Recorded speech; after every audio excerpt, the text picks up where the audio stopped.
In the late 19th century, the United States was a land of transformative energy. The Civil War had ended just a couple of decades earlier. Cities were growing rapidly, and inventions like the telephone and the electric light bulb were changing the fabric of daily life. Amidst this wave of innovation, in the bustling city of Atlanta, Georgia, a pharmacist named John Stith Pemberton labored away, seeking to create something remarkable, a drink that would stand out among the tonics, elixirs, and so-called miracle cures that lined the shelves of American apothecaries. John Pemberton was an experienced chemist and pharmacist, but his story is also one of personal struggle. During the Civil War, Pemberton had served as a lieutenant colonel in the Confederate Army and suffered a saber wound. The pain from his injuries followed him for years, leading him to experiment with medicines and painkillers in the hope of providing relief for himself and for others. His search took him into the realm of patent medicines, those popular but often mysterious bottles of hope sold over the counter to Americans everywhere. But the South in the 1880s was home to more than pain. It was also a land of opportunity and curiosity about new compounds and flavors. Fueled by his knowledge and experience, Pemberton became interested in coca wines, beverages that combined alcohol with coca leaves imported from South America. These leaves were rumored to offer stimulating properties, and such drinks were popular in both Europe and the United States, cutting across class and status. It was in this environment, in his modest laboratory on Marietta Street, that John Pemberton formulated his own version of coca wine, intending to ride the wave of interest in these bottled concoctions. His drink was called Pemberton's French Wine Coca, a blend of wine, cola nut extract, coca leaf, and other ingredients, promised to cure headaches, relieve fatigue, and serve as a general tonic. The drink initially found modest success, but it was not to last.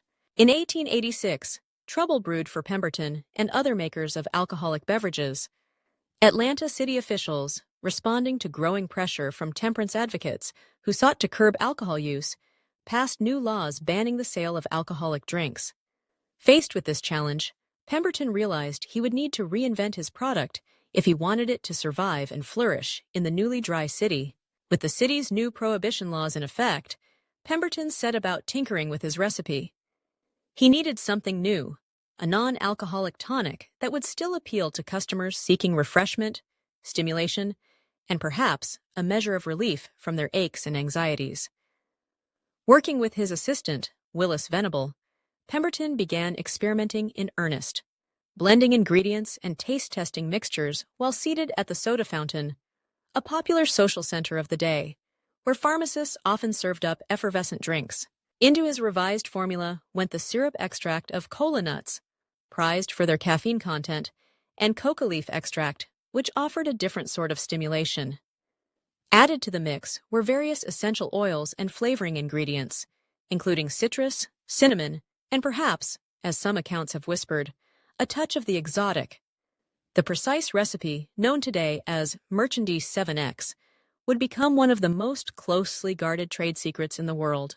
The defining change, however, came when Pemberton and Venable decided to blend their syrup with carbonated water, a novelty that had taken the American soda fountain by storm. With the substitution of sparkling bubbles for wine, the drink took on a new life, refreshing, invigorating, and free of alcohol. After tasting the carbonated creation, the pair agreed it had promise. But there was one more missing piece: the name. The task of naming the new beverage fell to Frank M. Robinson, Pemberton's business partner and bookkeeper. Noting the two main ingredients, coca leaves and cola nuts, Robinson penned the sweeping cursive letters that would become synonymous with refreshment: Coca-Cola. Insisting the two C's would look attractive in advertising, Robinson designed the now iconic flowing script for the brand's logo, an image that still graces bottles and cans around the globe. With a name in hand and a formula perfected, Pemberton set about introducing Coca-Cola to the people of Atlanta. On May 8, 1886, the first glass of Coca-Cola was served in Jacob's Pharmacy in downtown Atlanta. The price? 5 cents a glass, poured over ice and fizzing with promise.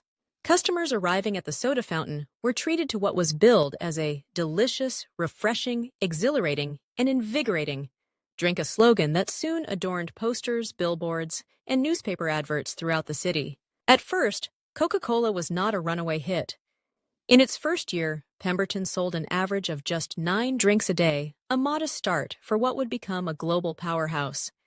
Yet as word spread and customers returned for more, the beverage gained a steady following.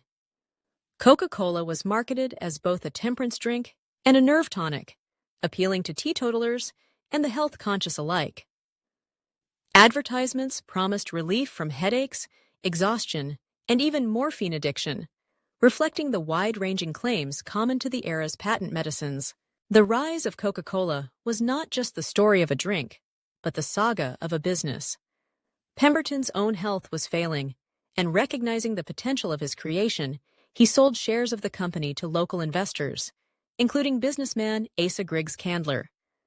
Candler, a pharmacist and enterprising entrepreneur, soon realized Coca-Cola's greater promise.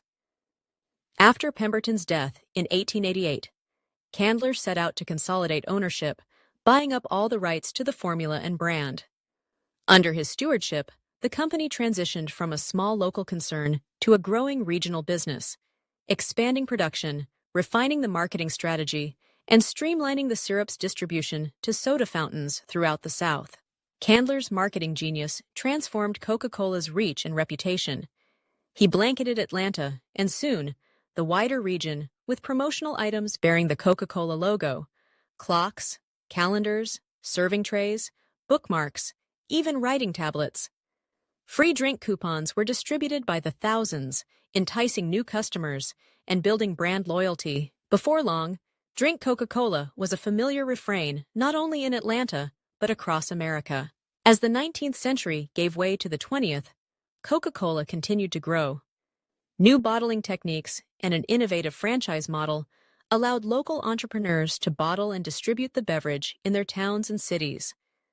This move, unprecedented at the time, meant that people could enjoy Coca-Cola far from the soda fountain, taking the distinctive taste and red and white branding into homes, picnics, and celebrations everywhere.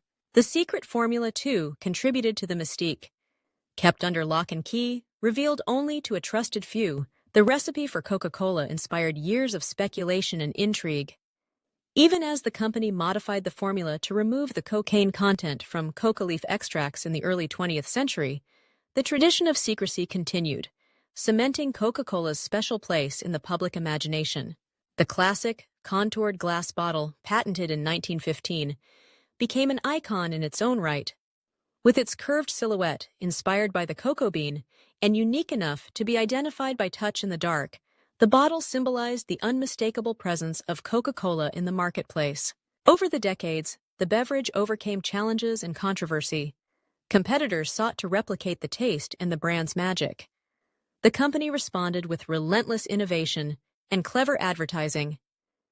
Everything from jubilant polar bears to holiday campaigns, rooted in the image of a jolly, red-suited Santa Claus. Through wars, depressions, and social change, Coca-Cola endured, always adapting and growing in tune with the times. John Pemberton, the drink's creator, did not live to see his invention become a global sensation.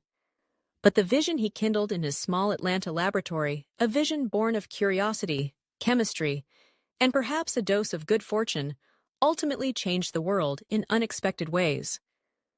From humble beginnings and uncertain first sips came a drink that would unite generations, cross continents, and become a symbol of refreshment, resilience, and the enduring power of invention. Today, the story of Coca-Cola is inseparable from the story of 20th century culture. More than just a drink, it became a part of music, film, and art. A backdrop to summer barbecues, celebrations, and everyday moments. Its logo, with the graceful curves first penned by Frank Robinson, remains one of the most recognized in the world, a testament to the enduring appeal of a simple idea, perfectly realized. At its heart, Coca-Cola's origin is a uniquely American tale, a blend of individual ingenuity and collective effort, set against a backdrop of change and possibility. From John Pemberton's pharmacy to the corners of the earth, Coca-Cola's journey is a reminder that even the smallest innovations, born of necessity and imagination, can leave a lasting impact on the world. And so, with every cold bottle opened and every glass poured, the story continues echoing through time and across generations, a refreshing symbol of history in every sip.